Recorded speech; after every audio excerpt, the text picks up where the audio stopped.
délégués, mesdames et messieurs, je voudrais avant toute chose adresser mes vives félicitations à madame Annalena Baerbock pour son élection à la présidence de la 80e session ordinaire de l'Assemblée générale des Nations unies. Son leadership et son attachement au multilatéralisme seront déterminants pour la réussite de nos travaux. Je saisis également l'opportunité que m'offre cette tribune pour rendre un hommage appuyé à son prédécesseur, son Excellence M. Philémon Yang, dont l'engagement et le dévouement ont marqué la précédente session. Enfin, je réaffirme la pleine confiance de mon pays dans l'action du secrétaire général des Nations Unies, M. Antonio Guterres, pour ses efforts constants visant à renforcer notre organisation et à promouvoir des solutions aux défis qui menacent la paix, la sécurité et la prospérité dans le monde, en particulier dans la région des Grands Lacs d'Afrique, dont fait partie la République démocratique du Congo. Madame la Présidente, je salue la pertinence du thème retenu pour cette 80e session, Mieux ensemble, plus de 80 ans au service de la paix, du développement et des droits humains.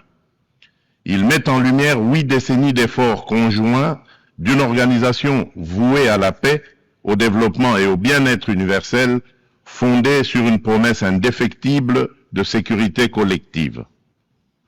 Le 80e anniversaire de l'Organisation des Nations Unies, garante de cette sécurité depuis 1945, est l'occasion de réaffirmer les vertus d'un multilatéralisme efficace et de rendre hommage à l'idéal de paix, de dignité humaine et de solidarité entre les nations qui inspira ses fondateurs.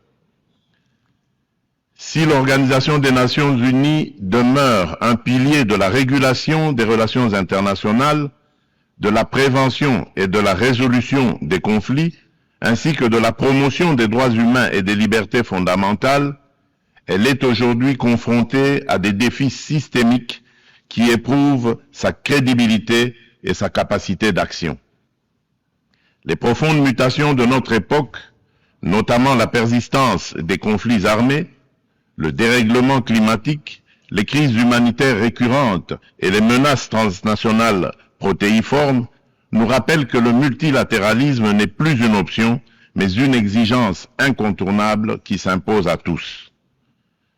Nous restons convaincus que les réponses aux défis du XXIe siècle ne peuvent émerger que de solutions collectives fondées sur la coopération, la justice et la responsabilité partagée. Madame la Présidente, à la suite de son élection en juin dernier, la République démocratique du Congo s'apprête à siéger au titre de membre non permanent du Conseil de sécurité pour la période 2026-2027. Je réitère au nom de mon pays nos remerciements les plus sincères aux États membres pour la confiance et la solidarité exprimées.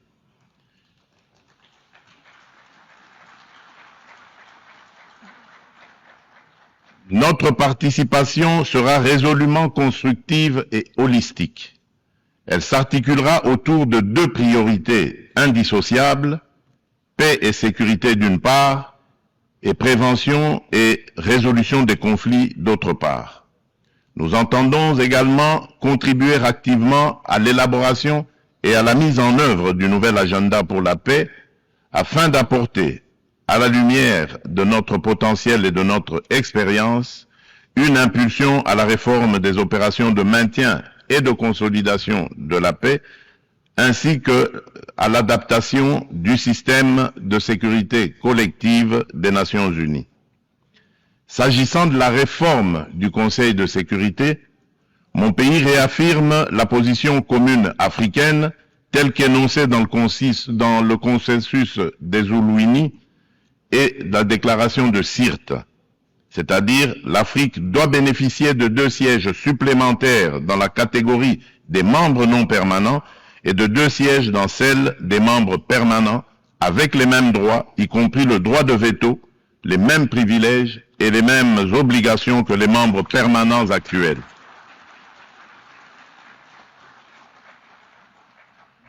Forte de ces 54 États et de plus de 1,2 milliard d'habitants, l'Afrique ne saurait demeurer en marge des décisions qui engagent la paix et la sécurité internationale. Madame la Présidente, un autre axe prioritaire concerne l'exploitation illégale des ressources naturelles, l'une des causes majeures et persistantes des conflits. La République démocratique du Congo entend placer au cœur du débat la gouvernance exemplaire de ces minerais stratégiques afin d'en garantir l'exploitation dans le respect des principes de développement durable, de la souveraineté économique et du bien-être des populations. À l'échelle mondiale, rompre le lien toxique entre rente minière et financement de groupes armés non étatiques exige une approche intégrée fondée sur l'harmonisation des règles de diligence raisonnable et de traçabilité, de la mine aux consommateurs, la transparence intégrale des chaînes d'approvisionnement et des bénéficiaires effectifs, des mécanismes de contrôle et d'audit indépendants, une coopération opérationnelle renforcée entre autorités douanières, judiciaires et financières, des sanctions ciblées et effectives contre les trafiquants et leurs réseaux de facilitation et une lutte résolue contre la corruption adossée à des normes de bonne gouvernance, à la publicité des contrats et à la traçabilité des paiements. Bien entendu, les dimensions des droits humains et de justice transitionnelle, ainsi que les agendas femmes, paix et sécurité et jeunesse, paix et sécurité demeurent indissociables de cette action. Leur prise en compte effective est la condition d'une paix juste, durable et inclusive. Madame la Présidente, à la veille de la mise en place de la commission d'enquête indépendante décidée par le Conseil des droits de l'homme des Nations Unies sur les massacres perpétrés il y a quelques mois par nos agresseurs et leurs supplétifs dans l'Est de mon pays, je lance un appel solennel à la communauté internationale. Elle a le devoir moral et politique de soutenir cette démarche essentielle afin d'établir la vérité, rendre justice aux victimes et jeter les assises d'une paix durable ancrée dans la mémoire et la responsabilité partagée. Madame la Présidente, alors que la planète se réchauffe et que les marginalisations s'aiguisent, ainsi et que les conflits se multiplient, le diagnostic qui avait inspiré en juillet 2023 la vision du nouvel agenda pour la paix du secrétaire général demeure pleinement d'actualité. Le monde est désormais confronté à des crises multiformes et profondes. Les fondamentaux de la prévention se sont affaiblis et le droit international, jadis puissamment rappelé par la Charte des Nations Unies, qui enjoint les États à s'abstenir de recourir à la menace ou à la force, est trop souvent bafoué. Notre système de sécurité collective en est ébranlé. Il ne saurait survivre à un sursaut de solidarité d'intérêt et de respect des règles. Dans ce contexte, la rhétorique guerrière regagne du terrain et l'on assiste impuissant au retour des vieux démons, agressions armées, guerre de prédation des ressources et de conquête d'espaces vitaux qui n'épargnent aucun continent. Tandis que la guerre entre Israël et le Hamas ravage la bande de Gaza, avec le risque d'une extension régionale, et que se poursuit le conflit russo-ukrainien, d'autres foyers s'embrasent au Yémen, en Birmanie et en Syrie. Le conflit armé qui perdure dans mon pays en est une illustration tragique. Depuis 3 décennies, la paix et la sécurité sont brisées à l'est de la République démocratique du Congo. Cette guerre s'est muée en une entreprise prédatrice. Elle dépasse depuis longtemps les seules dimensions militaires ou géopolitiques. Elle vise à piller nos ressources, effacer notre mémoire collective et détruire nos communautés. Les conséquences sont désastreuses. Des millions de morts, des familles décimées, près de 7 millions de déplacés internes, femmes et enfants pris pour cible, des villages rayés de la carte, des générations sacrifiées. Dans plusieurs régions de l'Est, tous les marqueurs d'un projet d'extermination sont réunis. Les Nations Unies elles-mêmes, à travers le rapport Mapping, ont documenté l'ampleur des atrocités. Ce n'est pas seulement un conflit, c'est un génocide silencieux qui frappe le peuple congolais depuis plus de 30 ans.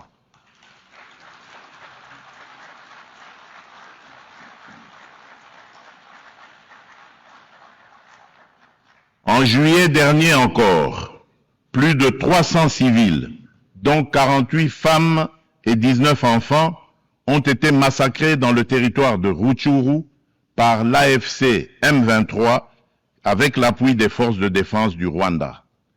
Ces crimes ne sont pas isolés. Ils s'inscrivent dans une continuité macabre. Je remercie les États-Unis d'Amérique d'avoir pris l'initiative le mois dernier de convoquer une session extraordinaire du Conseil de sécurité pour examiner ces massacres documentés par Human Rights Watch. Pour mettre un terme à ce conflit, le Conseil de sécurité, par sa résolution 2773 du 21 février 2025, a notamment exigé le retrait du M23 des villes de Goma, Bukavu et de toutes les zones sous son contrôle, le démantèlement des administrations parallèles instaurées en violation de la souveraineté de la République démocratique du Congo, ainsi que la cessation de tout appui direct ou indirect au M23.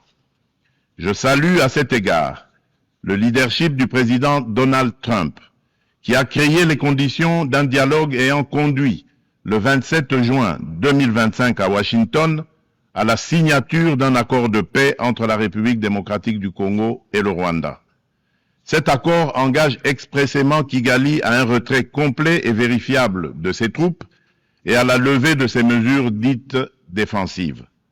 Il prévoit également le désengagement, le désarmement et l'intégration conditionnelle des groupes armés non étatiques au sein des forces armées de la République démocratique du Congo et de la police nationale congolaise, la mise en place d'un mécanisme conjoint de coordination en matière de sécurité, ainsi qu'un dispositif garantissant le respect de l'intégrité territoriale et l'arrêt des hostilités.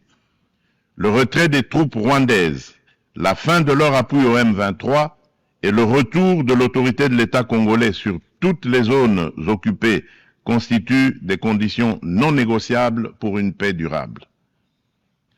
Je demande aux Nations Unies de veiller à la stricte application de cet accord, désormais indissociable de la mise en œuvre de la résolution susmentionnée.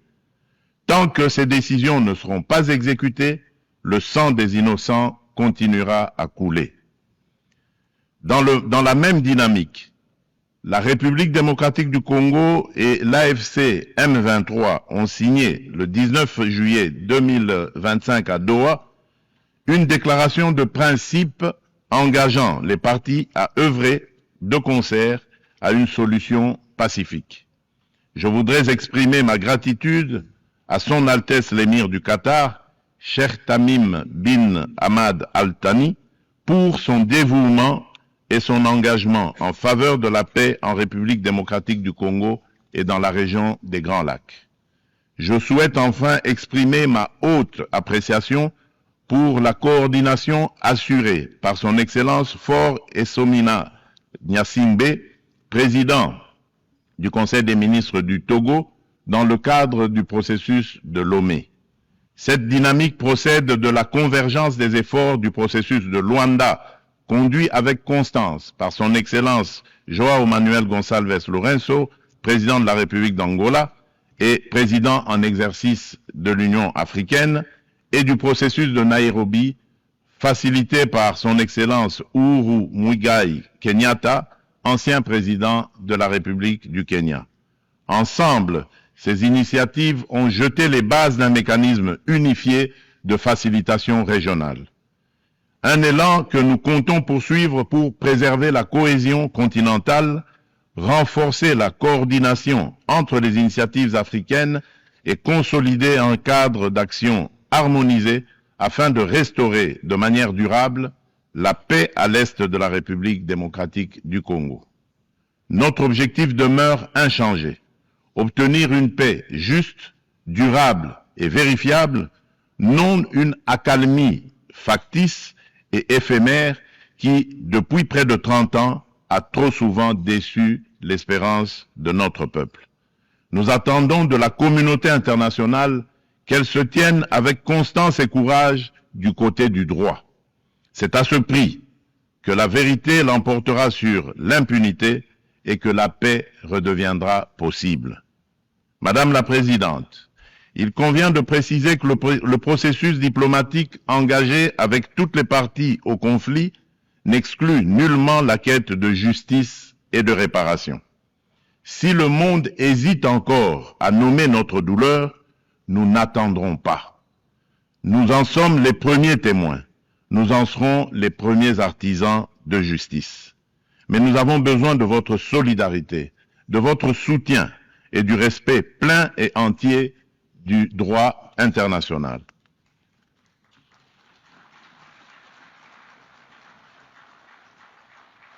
La République démocratique du Congo ne sollicite ni charité ni commisération. Elle exige justice, vérité et dignité.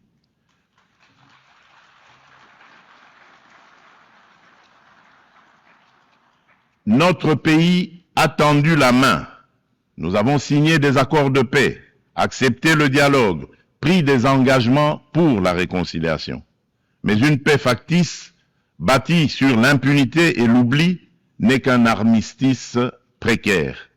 L'histoire ne jugera pas nos discours, mais notre capacité à reconnaître les crimes de masse, y compris les génocides, et à mettre fin à l'impunité.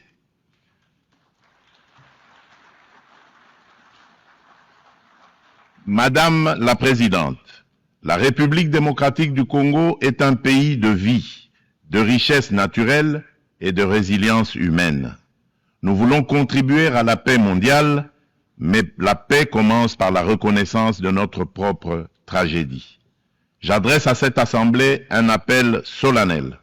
Reconnaissez le génocide congolais, soutenez notre combat pour la vérité et la justice et aidez-nous à bâtir enfin une paix durable au cœur de l'Afrique.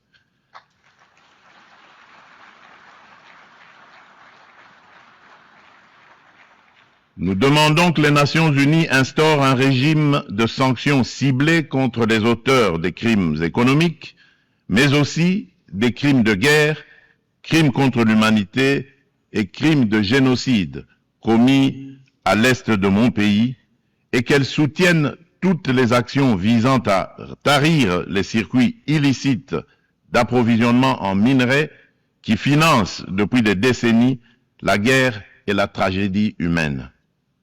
Ces actions doivent être conduites avec l'appui de l'Union africaine, des Nations unies et de nos partenaires au développement en impliquant les États limitrophes, les entreprises qui achètent et transforment ces minerais du sang, les institutions financières par lesquelles transitent les flux, ainsi que les organisations de la société civile. Je le dis solennellement devant cette Assemblée.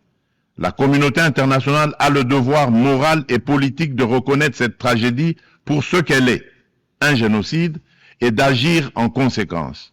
Le silence et l'inaction face à ces crimes s'apparentent à une complicité. Nous demandons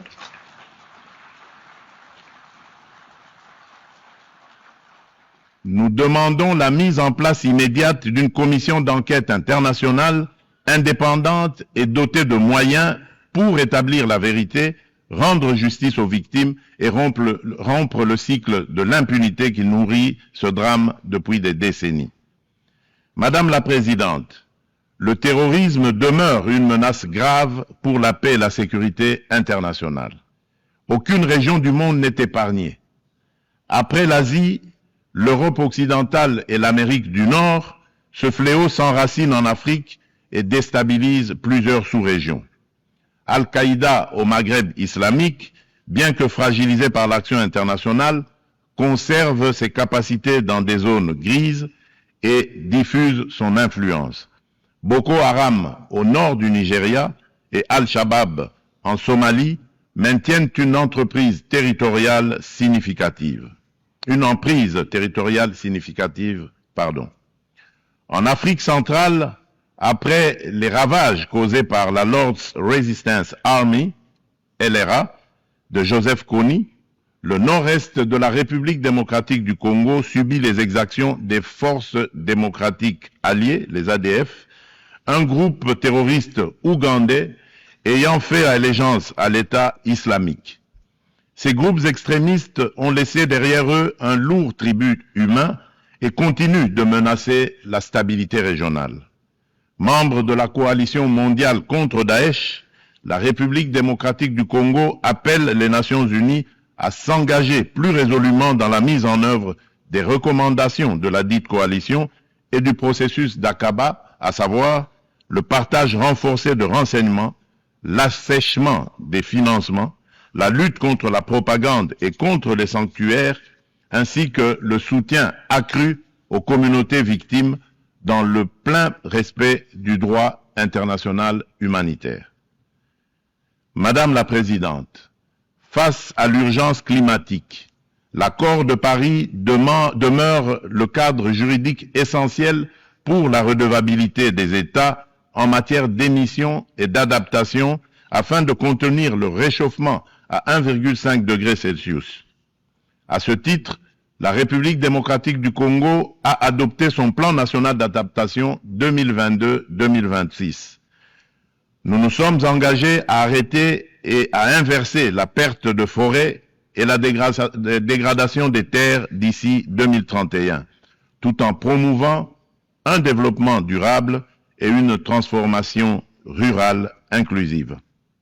Depuis décembre 2021, un ensemble de mesures soutient la restauration des paysages forestiers, notamment le programme Jardin scolaire pour 1 milliard d'arbres à l'horizon 2030, destiné à renforcer la séquestration du CO2 et la résilience des écosystèmes. Nous saluons l'adoption de la décision 5/CMA.5, établissant de nouveaux mécanismes de financement, y compris le fonds pour pertes et préjudices, afin de compléter les sources existantes et d'apporter des réponses concrètes aux pays les plus exposés. Forte d'un potentiel environnemental unique au monde, la République démocratique du Congo se tient au cœur des solutions.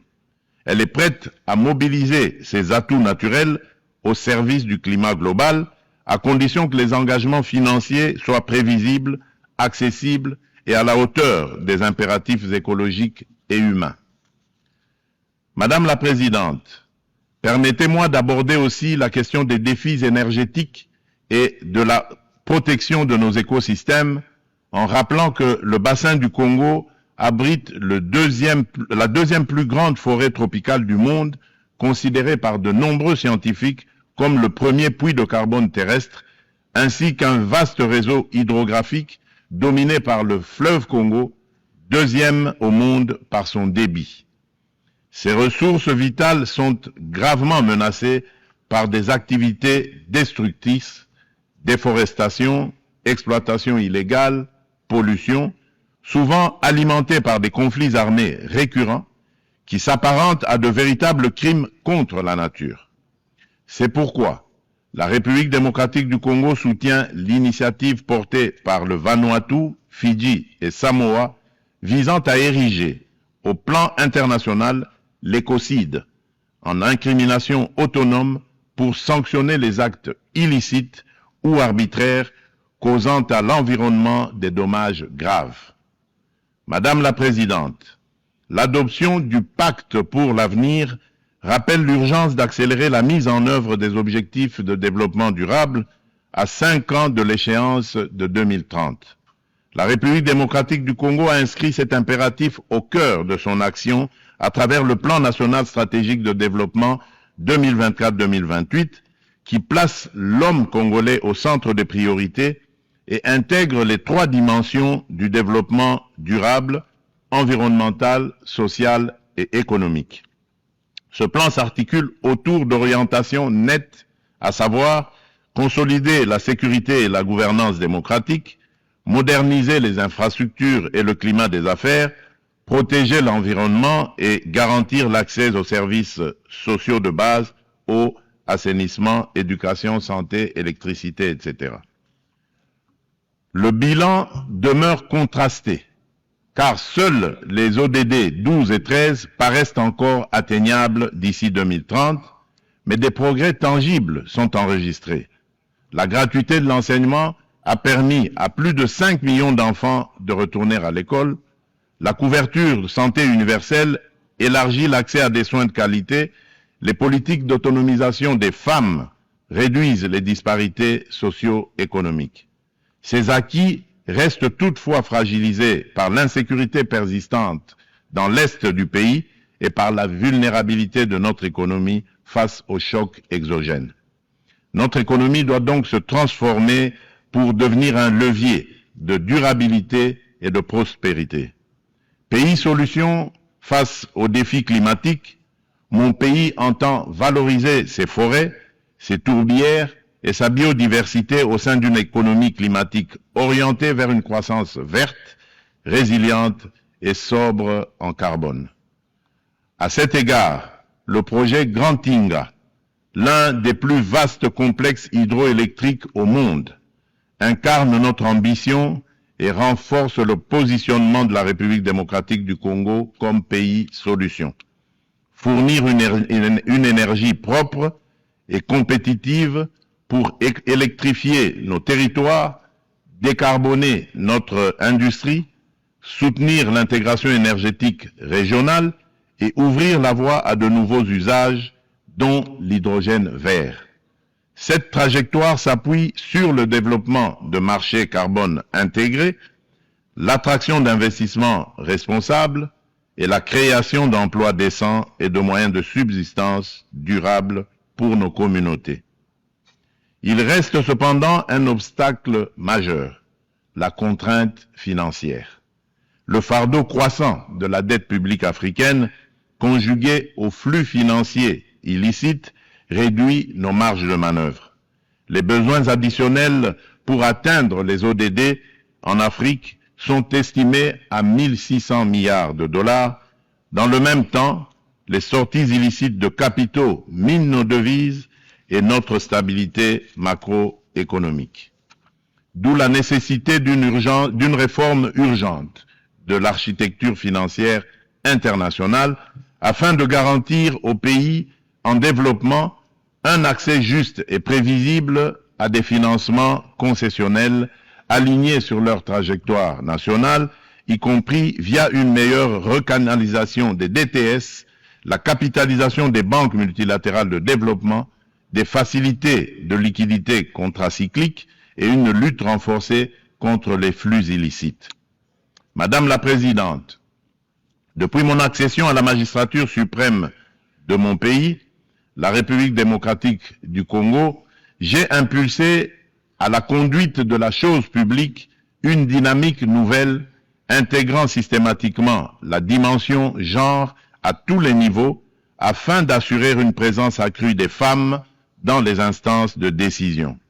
À titre illustratif, la part des femmes au sein du gouvernement est passée de 17% en 2019 à 32% en 2025.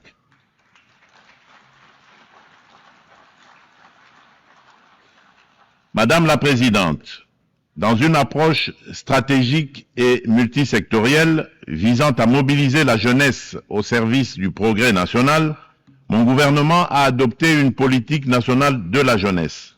Celle-ci consacre l'engagement de l'État à faire de la participation pleine et entière des jeunes à la vie de la nation une priorité transversale assortie d'objectifs clairs et mesurables. Madame la Présidente, la République démocratique du Congo aspire à la paix, à la justice et au développement. Elle est prête à agir à vos côtés pour une organisation des Nations Unies plus forte, plus inclusive et plus juste. Forte de ses atouts humains, naturels et stratégiques, mon pays entend les mettre au service d'un avenir meilleur pour les générations futures de notre maison commune, la planète Terre. Que Dieu bénisse l'humanité et nous accorde la grâce d'une paix véritable et durable entre toutes les nations du monde. Je vous remercie. On behalf of the Assembly, I wish to thank the President of the Democratic Republic of the Congo,